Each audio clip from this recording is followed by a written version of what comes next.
40-45 degree में लग पता गया हमें कि गर्मी कहते किसको है। जरा सोचिए कयामत की गर्मी कैसी होगी। हैं, सूरज 1 मील पर होगा, कितना करीब होगा। जमीन तांबे की होगी, लोग अपने पसीने में डुबकियां खा रहे होंगे। अभी मुझे प्यास लगी, मुझे पानी आपने पिला दिया, आपको प्यास लगेगी, आप खड़े होंगे, कहीं मस्जिद में कूलर लगा होगा, जाके पी लेंगे। महशर के दिन प्यास लगेगी तो कौन पानी पिलाएगा? और कितनी प्यास लगेगी?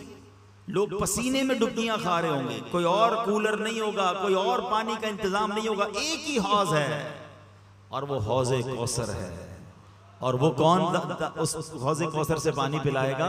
जनाब रसूलुल्लाह सल्लल्लाहु अलैहि वसल्लम पिलाएगा। हदीस पाक के अल्फाज हैं, आप जुम्मे के खुतबे में भी सुनते होंगे, शरबतन हनीअतम मरीआ ला नज़मउ बअदहु अबदा। फरमाया ये ऐसा शरबत है जो एक बार पी लेगा उसको कभी प्यास ही नहीं लगेगी। आला हज़रत लिखते हैं ना, ठंडा ठंडा मीठा मीठा, ठंडा ठंडा मीठा मीठा, पीते हम हैं पिलाते ये है सल्लल्लाहु।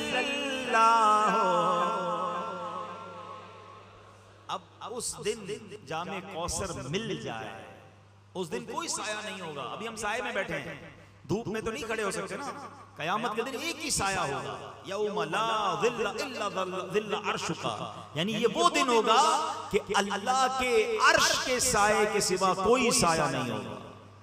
तो ये दो चीजों का टारगेट रखना है अगर कयामत की गर्मी से बचना है। यूपीएस लगाने वालों, एयर कंडीशन लगाने वालों, तरह तरह के एयर कूलर लगाकर बैठने वालों, सुनो, कयामत के दिन की गर्मी के दो ही तरीके हैं। एक तो अल्लाह के अर्श का साया मिल जाए और दूसरा जनाब रसूलुल्लाह के हाथों जामे कौसर मिल जाए। मगर मिलेगा किसको, ये सोचना, जिससे अल्लाह और उसके रसूल राजी होंगे ना।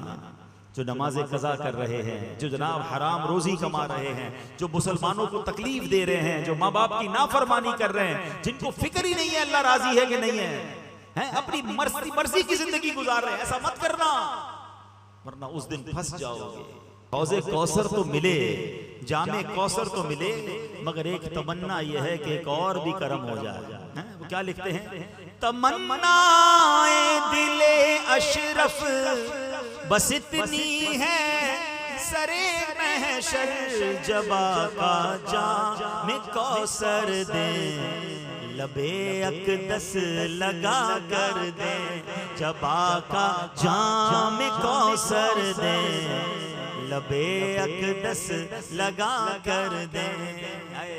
वारे न्यारे हो जाए कि नबी पाक के हाथ से जामे कौसर भी मिले और आका कुछ उसमें से तबरुक बना कर दे दे। सुभान अल्लाह, ये इश्क वालों की बातें हैं। तो ऐसी जिंदगी गुजारना मेरे प्यारे इस्लामी भाई, वरना उस दिन कहीं फंस ना जाए।